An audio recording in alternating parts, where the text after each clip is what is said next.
This is the FFR Trading Market Minute. Again, this is the daily candlestick chart of the SPY, the ETF for the S&P 500.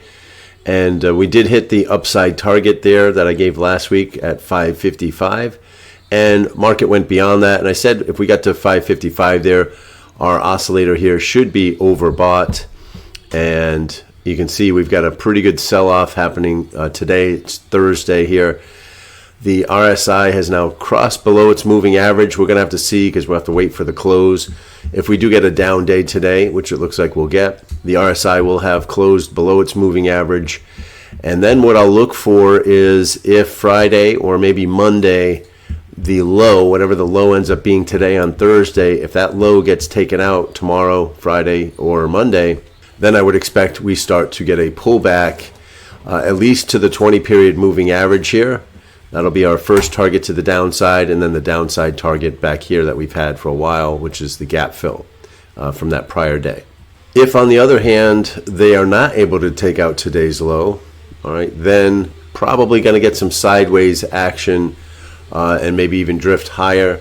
The next target out there, well, the big target that we've had out there is that 610. I think that's when this whole thing comes to an end before we get a much bigger correction or crash potentially up here.